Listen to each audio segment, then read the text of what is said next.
The smartphone inside this box cost $43,000 to make. And trust me, you haven't seen a phone camera like it. But for it to make sense, we need to understand the problem with most smartphone cameras. Okay, so the single main component of any camera is the sensor. The sensor is the thing that takes in light and turns that light into a digital output that then becomes the image. The bigger the sensor, the more light you can process, and therefore the higher quality that end image is going to be. Fine, there's a good chance you knew that already. But this is why every few years we are seeing camera sensors on phones get bigger and bigger. Early smartphones like the iPhone 3GS had quarter-inch sensors. We started pushing half-inch sensors on phones like the 12 Pro, which is actually even more of a jump than it sounds at about 4 times the total sensor area. And then just recently, a couple of phones have even leapt all the way to 1-inch sensors, which is basically 4 times that. And on one hand, this is great, because these 1-inch sensors are now basically the same size as the sensors found in entry-level point-and-shoot cameras, to the point where now it just does not make sense to ever buy one of those. Smartphones are way more connected, you can share your photos in seconds, they have way faster, more intuitive interfaces, better quality, larger screens, more powerful, more advanced microphones with better noise reduction. And that's not even factoring in the supremely intelligent artificial intelligence which enhances the sharpness, the color, and brightens people's faces on an individual pixel level. So yeah, now that smartphones also have the sensor size to match, it's not really a surprise that point-and-shoots have effectively fallen off the face of the planet. But there is a bit of a problem for these guys. If smartphones are to continue on this journey, to, let's say, properly take on the next tier, which would be high-end mirrorless or DSLR cameras, then their sensors would need to get many times bigger still. But they can't. You might have noticed over the last few years that it's not just that the cameras on phones are getting wider, but they're also sticking out more. And that's because the larger the sensor, the larger the lens also needs to be able to properly direct light to that whole sensor area to actually take advantage of it. And the further the distance required between that lens and the sensor sitting behind. Which means that while there'd actually be very little problem fitting a sensor twice the size of what we have now into a phone, it's just what you then have to do to the lens, that's what becomes the sticking point. I feel like I need to stress this. Very few people are going to buy a phone that they can't fit into their pocket just because the lens is too big. And that is where this new phone comes in. This is a Xiaomi 12S Ultra concept. And it's basically what happens when you say, okay, let's just forget that limitation for a second. Let's not worry about portability and let's just see what's technically possible on a smartphone. Should not be holding it like that. There's only 3 of these made in the whole world. That's why it's worth $43,000. They did not hold back with this unboxing experience. So this is the phone, this is the lens mount, and the lens. This is one dense piece of kit. So the company started with what I would say is probably already the best phone camera for photography, the Xiaomi 12S Ultra. And that phone already has a 1-inch sensor over here, but we're not going to be using that here. Xiaomi has instead removed what was previously an ultra-wide camera in the middle and replaced that with a second, special 1-inch sensor. And this is what's going to be the main camera of this new phone. And one of the special things about it is that they've made this an exposed sensor, meaning that while every single other phone camera already has a tiny little lens attached onto it, which basically fixes how the light is focused onto that sensor, Xiaomi have basically said, well, screw that. We don't want any of your flat lenses. This second main sensor is only covered by an extremely thin sheet of sapphire glass, which is just there for protection because sapphire is basically scratch-proof. And it's also raised above the other sensors, partly to improve heat dissipation, but mostly because you can't actually fit 2 1-inch sensors right next to each other there. But the point is that all of this makes this phone built from the ground up to support external thick lenses, like this one. This is a Leica M lens. It's made for full-frame professional cameras. And I guess because Xiaomi has just recently announced a partnership with Leica, they decided to build the phone to work with Leica lenses. So we get the adapter in first. They're calling this mounting mechanism the Mi mount, which, I mean, hey, at least the words aren't the other way around. So you place the lens in, give it a twist, and that is a successful mount. I've seen a lot of tech in my time. This is actually crazy.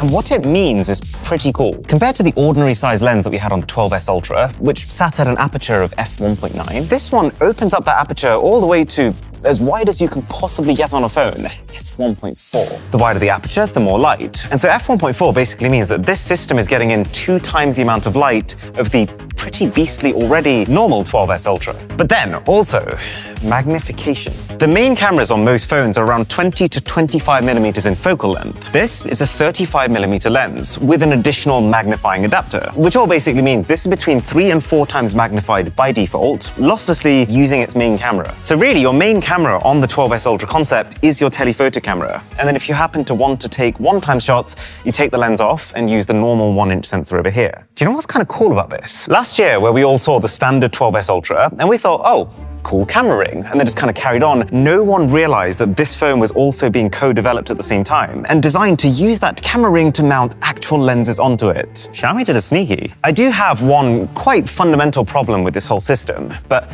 we'll get to it. I do just want to see what it can do first. Because like, Xiaomi's gone to all the effort of building a custom smartphone. You have to attach a lens that's half the size of my face. It is begging the obvious question of, how does this compare to just the iPhone in my pocket? Let's see if Xiaomi can wow me. I hope no one heard that.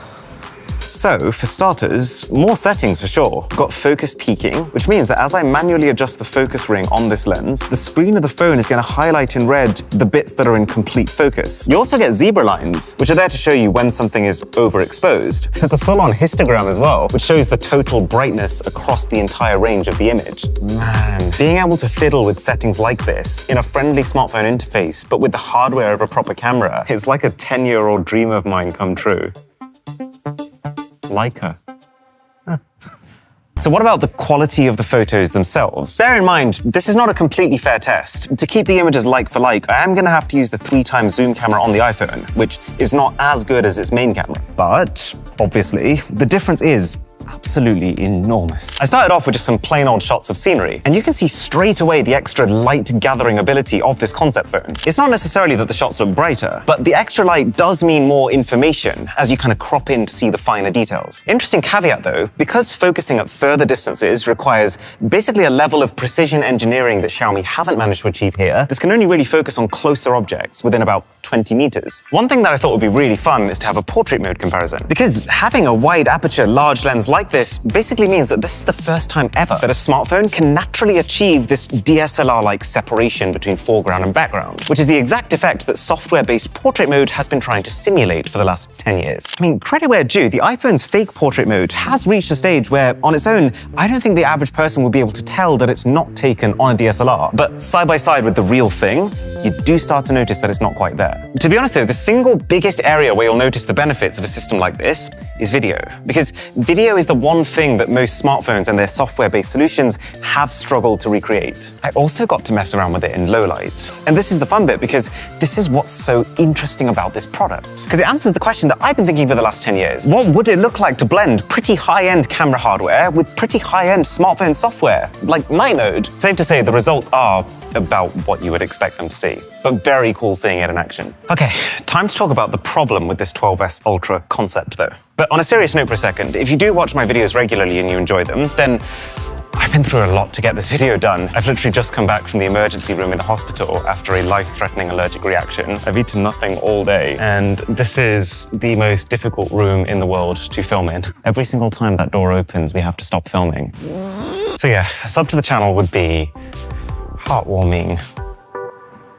Anyways, even just putting aside the fact that this is already quite bulky, and that, to be fair, at the point where you're already carrying an external lens around with you, you are 70% of the way to just taking a proper main camera body with you too. This is also just a bit of an inefficient system. Leica M lenses are made for proper cameras with much bigger sensors than even the 1-inch one this has. So using it like this, you're still having to put up with the extra space and the weight of the lens, but you're not really getting the full perks from it. As a proof of concept though, this does definitely prove that the concept does work.